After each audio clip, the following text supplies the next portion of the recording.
Hi, everyone. I'm Cheryl Butler, and you're listening to the Mighty Mommy's Quick and Dirty Tips podcast, which will help make your life as a parent a little bit easier and a lot more fun. Welcome. Today, I am so excited to welcome a special guest to the show, author Dr. Jeanne Safer. Delighted to be here. Oh, great. Listen, your intro that I have for you is amazing. And okay, let me enjoy it.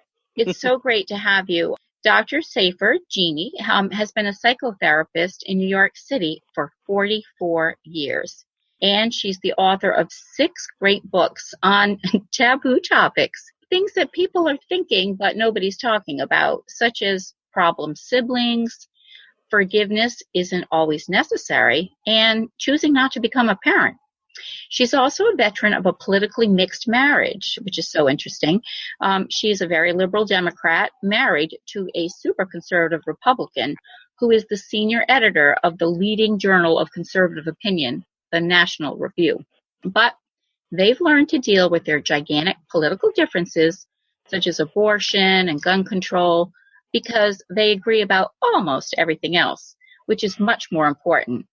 Her newest book, I love this. I Love You, But I Hate Your Politics, based on 50 interviews and her own life story, is going to be published by St. Martin's Press next spring in 2019.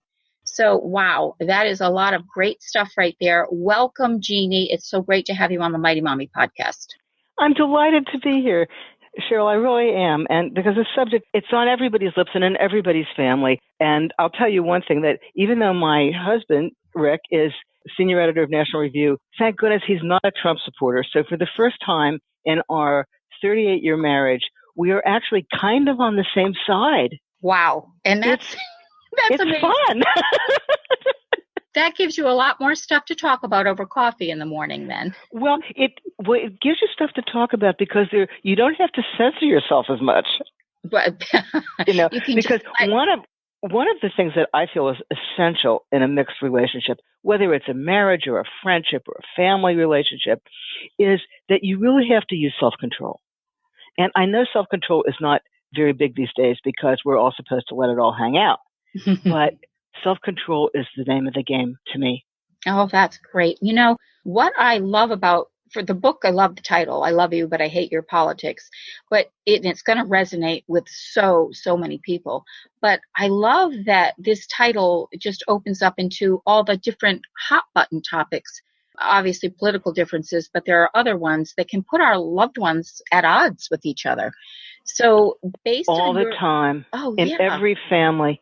It's so in true. Every family, because one of the things that I say, and the people who are going to be on my podcast, which is just starting, actually today is its debut. Yes, I know. That's so exciting. It really is, and just meeting the people and hearing their voices is so moving.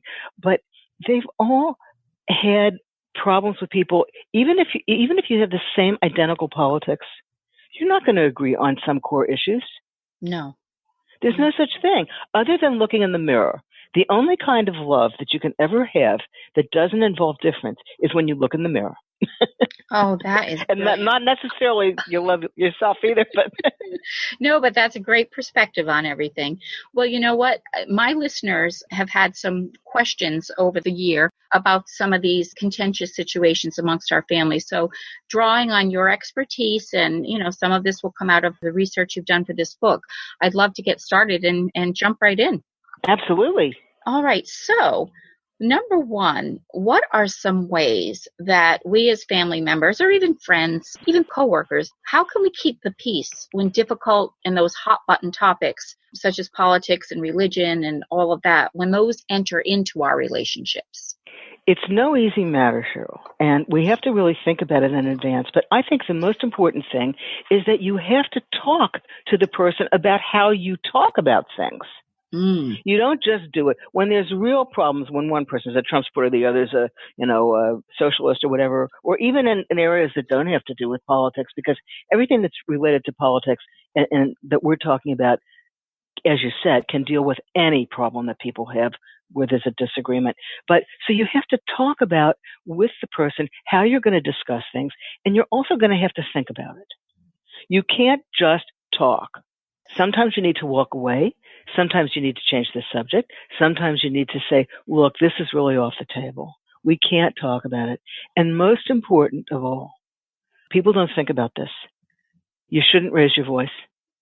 Because once you raise your voice, Cheryl, when you're talking to somebody about contentious things like Trump, they think you're yelling, and all communication stops. Right. Well, that's great advice, because you're right. And people, it's so simple, and we don't, I can find myself doing it. Mm-hmm. And my poor husband, we were arguing about something recently, had nothing to do with politics, and I said, Rick, you're raising your voice, and he knew I've been writing about this. You know what? That's great advice. For all of our conversations. And basically, my next question, which you kind of brought this in with it, was how can you amicably agree to disagree? So that, being upfront, like you're saying, is talking it through and deciding on things. Facing it, yes. Facing that you really have a disagreement. And one of the really important things about disagreeing is that you have to shift what your goal is in the conversation. I think this is the biggest piece of advice that I learned from all the people I talked to. And they were from all walks of life. They were married couples. They were gay couples. They were friends. They were young and old and middle-aged and from different social economic. Anyway, all these people, that the thing that you have to do is to shift your perspective from trying to persuade the person to listening first and talking second. Okay. And not trying to change their mind. Wow, that's great. That's I know it's so hard to think about, and not that I don't struggle with this myself sometimes. I mean, with Rick, and we've obviously, when you know each other for 40 years, either you figure out a way to deal with this, or you get a divorce, or you kill each other. Those are the three options. I don't know. Killing might be less expensive than a divorce. That's true, and it's a lot easier than trying to control yourself and figure out how to do this. But one of the things that I want to say that's so startling to people is sometimes the best way to deal with a serious disagreement is to consciously avoid it. Okay. Well, you know what? Isn't that shocking? Great. Yes, it is, because another one of the questions a reader sent in to me, which was about another topic, but it's closely related, is how can you set up like a safety zone in your house or in your relationship where you're not going to enter these hot button topics and, you want to still enjoy the rest of your relationship? Well, this is an important thing. Now, so I believe, because I'm a psychoanalyst, I can't believe I've been in practice 44 years, but it's true. but then I believe that, behavioral fixes are Band-Aids to some degree. I mean, they are, but not that we shouldn't use Band-Aids. But the thing that underlies having this work is that you make a safe space, a safe zone in your own mind. Okay. That you are not going to let certain things interfere with your love for this person. But there are some behavioral things that can help that along. Here's my list. No TV in the bedroom. Good. Or no political TV in the bedroom anyway. If somebody changes the channel to Fox, you have my approval to say, The remote comes out quickly then. And I also believe that, and we're talking about contentious situations, no politics at the dinner table. I remember I was at a party. It was a graduation party or something.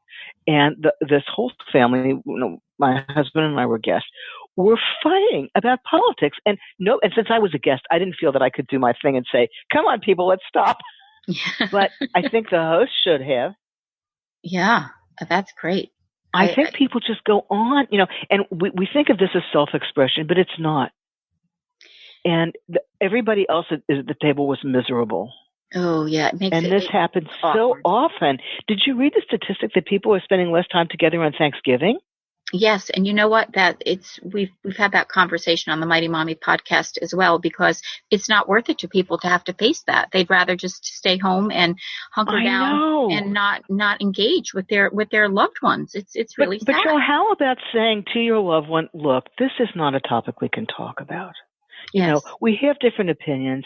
I respect your right to have them, but we're not going to get anywhere with that unless you can find a way. And this is very important. There are some people who can figure out a way to talk about these things in the abstract.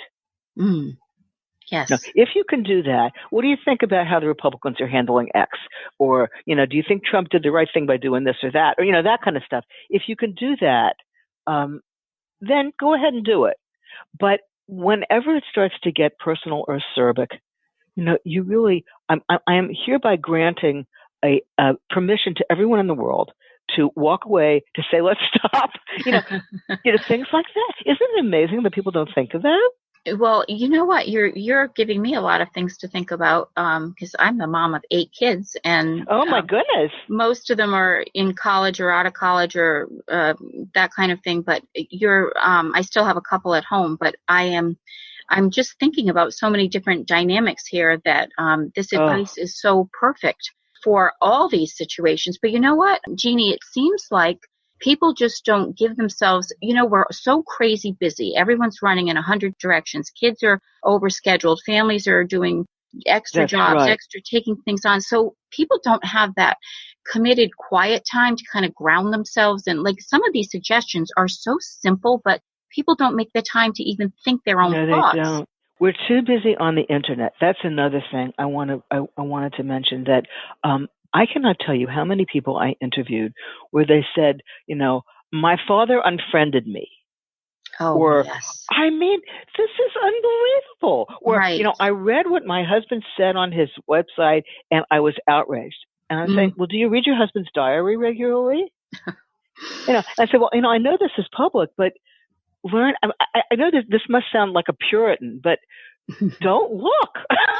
Right. Yeah, well, people can't help themselves. I don't read my husband's editorials in National Review.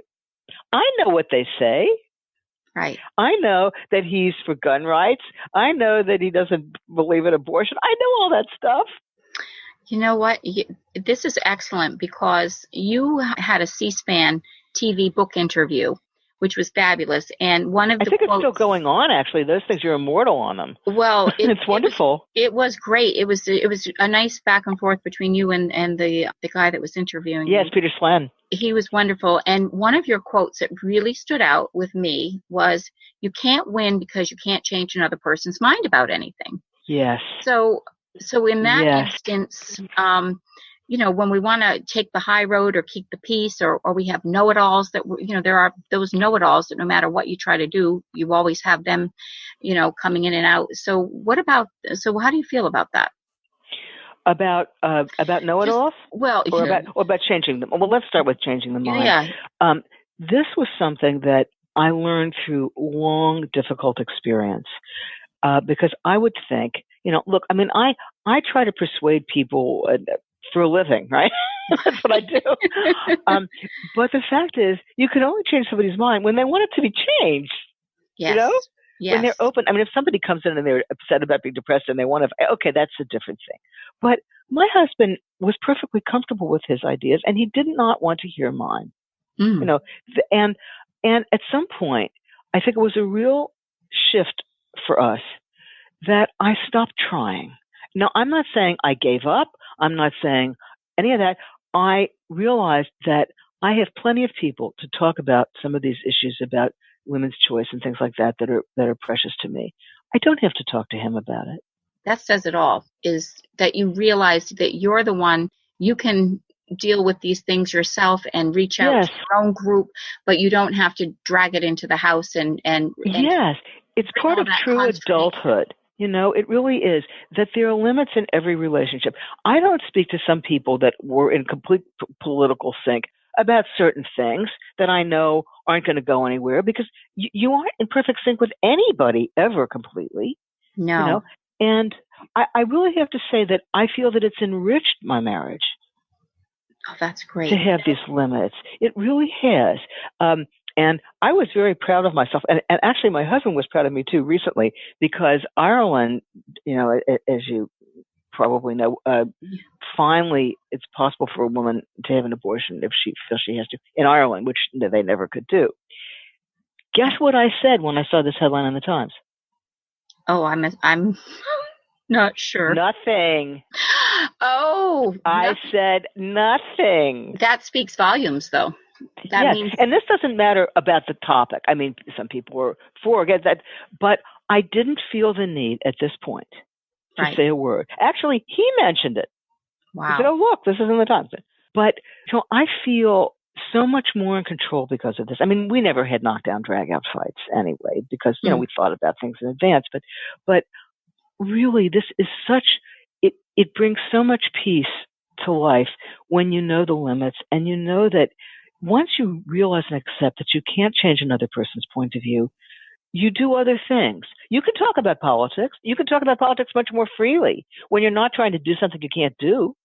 That's true. Very true. Because you're not trying to change that person's mind, or you're doing it for a conversation, not to make a point. And that's right. Now, that's right.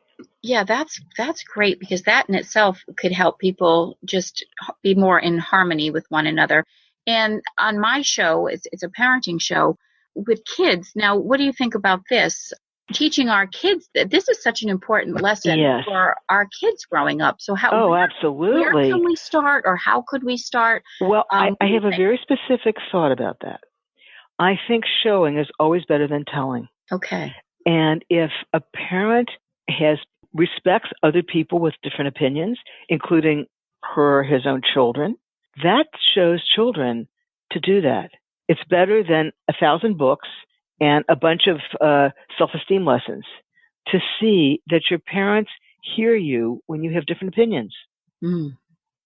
Okay. And one of the most moving, actually, interviews that I did in this book was with a father who was quite right-wing and his daughter who was quite left-wing. And at some point, he realized that he was lecturing her and trying to explain things to her. And he said, "I'm afraid I'm going to lose you." She was pregnant with her first child.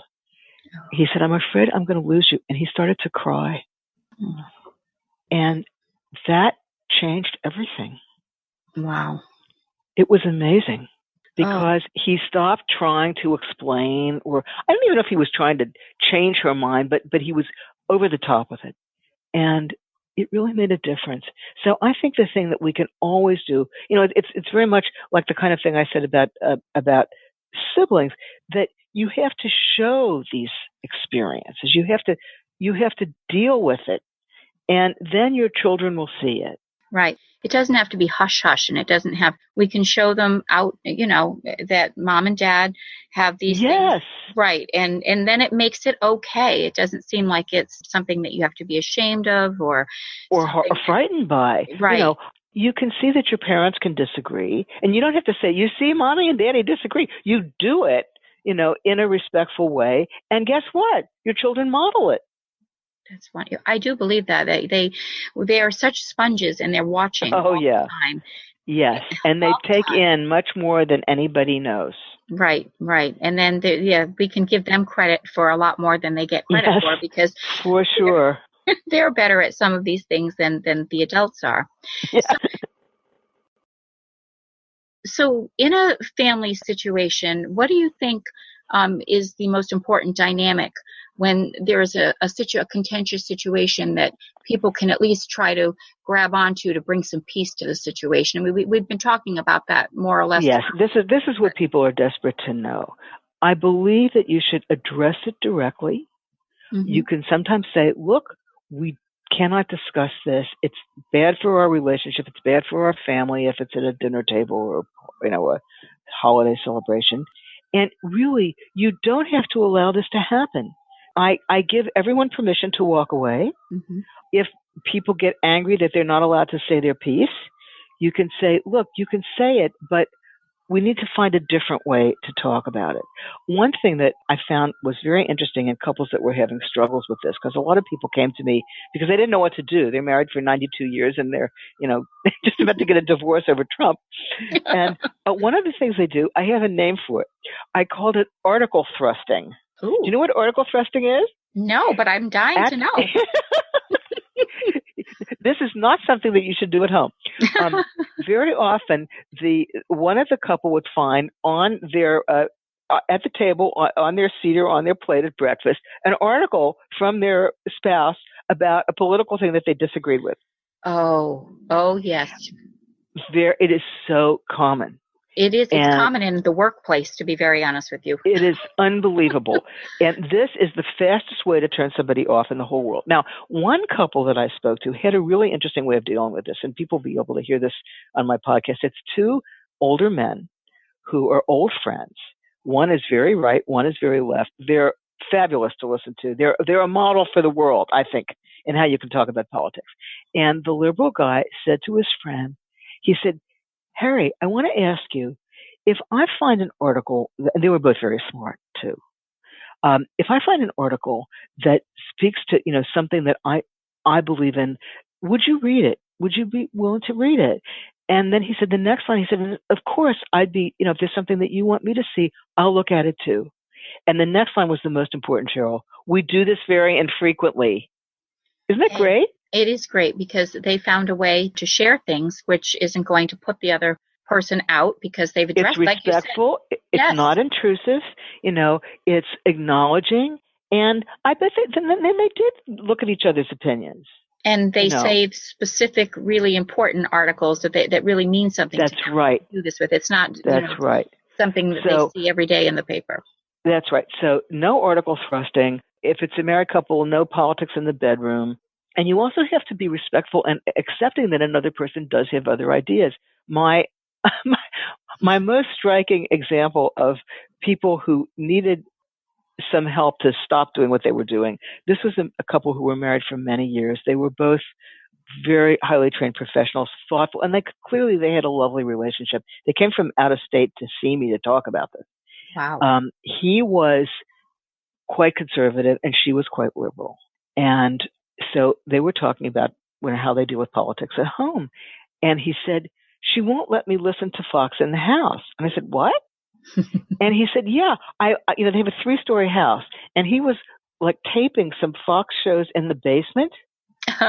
And she said, no, you can't do it in this house. Oh my goodness. It wasn't that she was hearing it. Oh, but it was in her house, in her space. It was in the air. And I said, I'm sorry, this needs to change. If you're blasting it, that's one thing. But if you're listening in the privacy of the I don't even think it should have to be in the basement. Right, in his how about headphones in the same room if you want? But I thought this was really intrusive, a kind of control that wouldn't work with a 2-year-old and certainly shouldn't work with a 62-year-old. No, that's great. Oh my goodness. That gives people a lot to think about today. Yes, absolutely. Oh, wow. Well, my last question for you is, so we've been talking about the challenges posed by politically mixed couples and friendships and such, but you just mentioned earlier on that you feel that this has strengthened your marriage and, you feel blessed. So what are some of the benefits of this for you that, firsthand in your own marriage, sharing these different political views? What do you feel has strengthened? What I'm really struck by is, first of all, that mixed marriages like mine are so rare and they're getting rarer. And I think that's very sad because that means you're missing a lot of potential soulmates. Right. And some of the things that it's done for me, it's actually made me in a certain way more open-minded because I've lived with the conservative and in the conservative world as a kind of mascot for an awfully long time. And I'm in the rare position because of this, of having actual friendships with people that I disagree with. I was just going to ask you that question. I was going to ask you that speaks a lot about you. And it's a great example for all of us. But really, the notion of shared core values. And I'll tell you, Joe, as we're ending, what I feel is the most important core value in any relationship. That is parents and children, friends, husbands and wives, colleagues. I call it the cancer test. And the cancer test is the only criteria that I believe we should apply to intimate relationships. That is, and this is, I'm quoting my beloved husband for saying this. He said, when you're in a hospital bed getting chemotherapy, which both of us have been in that position, you do not ask the party registration of the person standing next to you getting you through it. Wow. That's what counts. I love and I'm not talking obviously just about having cancer. I'm talking about when a person is there when you need them, when they understand you, when they love you. That's the core value that matters to me. Absolutely. That's beautiful. And that is, that's what it's like, relationships, being together as families and coworkers and all of this. That's the bottom line. And that's what just makes these relationships so special and important. And when these other things get in the way, Yes, it is it very makes you sad. see what really matters. And actually, listeners will be able to hear me interview my husband. I'm doing that on one of my own podcasts, and we get to sing a madrigal together. And we aren't too bad. We met in a singing group. That's why I know about, some of these things, is because we shared things that were outside of politics from the get-go. That's so important, and that's so great for all of us to keep those things in mind. Listen, can you tell us where can people tune into your podcast? Today is the debut, to the opening day. Yes. Yeah, this is the first day of the podcast. I haven't heard it yet, but the first one actually is a married couple. She is quite a passionate Republican, and he is a centrist. They fight beautifully on CNN. Oh, nice. They're both on CNN together, and they figured out how to do it, which is amazing.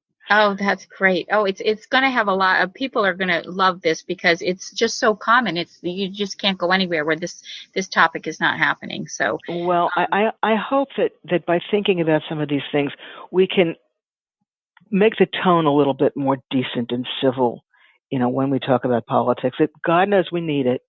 Oh, in families, in public and private. We really do show. So thank you so much for having me on. Jeanne. And it's a joy to talk about these things, and I really hope it matters to your listeners. Oh, our listeners are going to they're going to glean a lot of wonderful nuggets from this. I certainly have, and I know they will as well. It's great information. Best of luck with your new book. Thank you so much. And your projects and your podcast. And thank you again for sharing your time with us. Much appreciated. You're very welcome. All Bye-bye. Right. Take care. Bye-bye. Thanks to Dr. Jeanne Safer for joining me today. Be sure and check out her new podcast, I Love You, But I Hate Your Politics, on Apple Podcasts. If you have friends and family that would enjoy listening as well, I'd love it if you'd share the link to this podcast and refer them to the website, which is www.quickanddirtytips.com/mighty-mommy. Here, you'll find hundreds of archived episodes covering a wide variety of parenting and family-related topics.